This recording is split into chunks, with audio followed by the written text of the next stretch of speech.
There is something very strange going on in the world right now. It's not surprising, but it's hard to digest because that's also a feeling that I used to get when I had become more practicing, more religious, more spiritual back in 2016. It was as if I had reverted and I felt like, an alien. I felt like, why am I the only one thinking that way? Why is the whole world like sort of disagreeing with me, making me feel like I am the odd one. So, as a Muslim, that's a feeling that you might get often. Unfortunately, you might feel alien. And in my country, perhaps we have a bit more chance because we have lots of Asians, lots of mixed communities living together since forever. But in other countries, I have heard stories of women struggling where, I have heard stories of girls who are very strong to wear their hijab in a school where they are the only one perhaps wearing it. And it really drives me crazy, and I cannot understand why people make such fun of it, why people have such difficulty accepting it when it's not bothering them in any way. Why are they not shocked or disturbed by displays of nudity or vulgar clothes and things like that?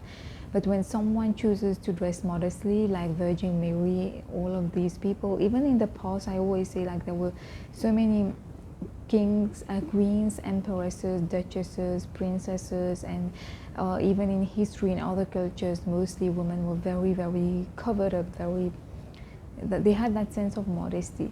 So obviously you need to get accustomed to that feeling. It's not an easy thing to digest because the more you become practicing, the more you will feel like it's as if sometimes you feel like it's the entire world on one side and you on one side. Because when you will be following the path of Islam, you know that it's real, you know that it's true, you know that it's the only right way to live, and you want to do it because that's the only way that you respect yourself. But at the same time, don't expect other people to understand or share your passion for Islam. This is something that I wish someone had told me when I was 22 years old and I had started wearing hijab and I had started becoming very, very passionate about the religion, because I was having such a hard time accepting it. Sometimes you live in a household where there is no encouragement, even if your own family is born Muslim. But there was a huge difference between people who call themselves Muslim and people who practice it really. So it was actually, I had really reached a point where I felt like, I was holding hot coals in my hands because it became unbearable, trust me. That was one of the reasons why I had started feeling so discouraged with my hijab. I had removed my hijab and I started to feel angry towards God because I couldn't understand why I was suffering so much, because I was doing all the right things, but I was not feeling like my task did not become easier. In fact, I got more and more problems. No one really cared, no one really encouraged me. It was very lonely, very, very hard.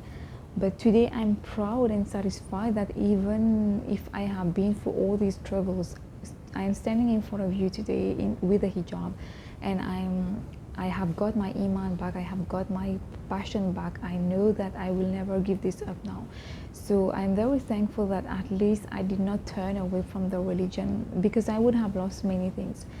So sometimes you need to understand psychology. There were many people who, they have an anger, they have a hatred for Islam. They tell you that they don't believe in God because they don't understand the logic of it. They don't understand why you should suffer, and why don't things become easier when you worship, when you pray, and you do all the right things. But you can't again place a condition. It's not a business deal. You don't come and say like, God, I will pray if you give me this or if you give me that. We already need to be grateful and thankful for all these blessings which Allah has given us, which you are already aware of. So you can't take it for granted and keep complaining and keep focusing on what you don't have.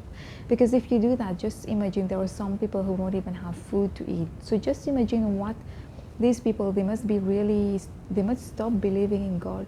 But it has nothing to do with God, because when you are blessed with something positive, then why don't you thank God? I see around me there are so many people who have lots and lots of money, fame, success. They have everything that you can dream of, but they still don't thank God, and they still feel like they just they claim that it's all thanks to their own, like they don't give any credit to God. So I think that's not really success, because what kind of success do you want to have where you don't even have any relationship left with the one who created you? So that's, I think, the most important definition, because as a Muslim, it's true that we tend to be very greedy and materialistic and ambitious at times. We measure our success by those external things, but we forget that success is not measured by the worldly things only. As a Muslim, you can lose everything but still be successful, because if your iman is high, your religion, your faith is really great, and your relationship with Allah is very close, then I think you are one of the most successful and rich people in the world.